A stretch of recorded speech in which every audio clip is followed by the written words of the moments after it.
26. september je Európsky deň jazykov, ktorý vyhlásila Rada Európy v roku 2001 počas Európskeho roka jazykov. Školy v členských krajinách si to každoročne pripomínajú prostredníctvom rôznorodých aktivít. Aj na našej škole sme zorganizovali tento deň. Žiaci mohli nazrieť do kultúry štátov a ochutnať najznámejšie jedlá. V rámci Európskeho dňa jazykov si žiaci 2. a 3. A triedy pripravili jazykové stánky. Poďme sa spolu pozrieť, čo si pre nás prichystali. Akú krajinu reprezentuješ a čo ste si pripravili za jedlo? Naša skupinka reprezentuje krajinu Taliansko a pripravili sme si rôzne jedlá z našej ponuky, ako sú napríklad pizza margarita, lazanie, cestoviny či tiramisu a taktiež ochutnávka najrôznejších vín.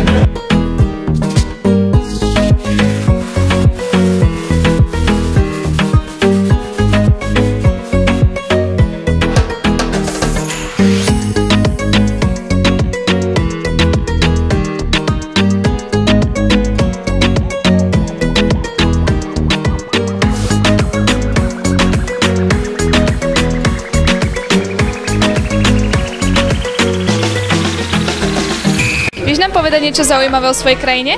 Tak Poľsko je veľmi zaujímavá krajina vzhľadom na to, že má svoju bohatú históriu aj s Nemeckom spojenú. Majú zaujímavé sviatky, napríklad 29.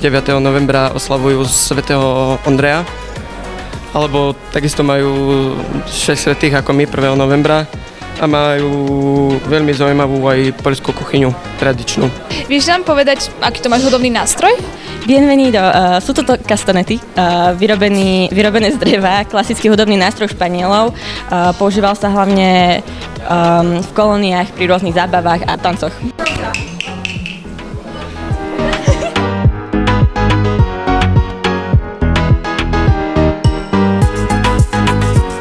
Ako sa ti páčilo a čo hovoríš na jedlo? Je to tu pekné, je to tu pestrofarebné a jedlo je veľmi dobré. Môžem sa ťa opýtať, čo ti chutilo najviac? Určite to bol šomlej z Maďarska, ktorý bol fakt úžasný. Aký máte celkový dojem z tejto udalosti a čo vás zaujalo najviac? Dojem je veľmi dobrý, je to síce 0. ročník, ale myslím si, že akcia vypalila lepšie, ako sme očakávali, takže sa určite bude opakovať. Veľmi oceňujeme prácu všetkých žiakov, niektoré stánky sú naozaj krásne. Asi najviac by som teda pochválila Taliansko a Maďarsko, ale takisto aj churros španielské mali veľký úspech, takže naozaj ďakujeme všetkým zúčastneným.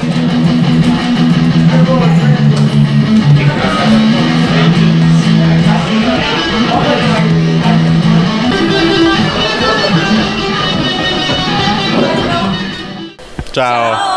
Dobrodošli. Sziasztok. Guten Tag. Cześć. Hola, ¿cómo estás?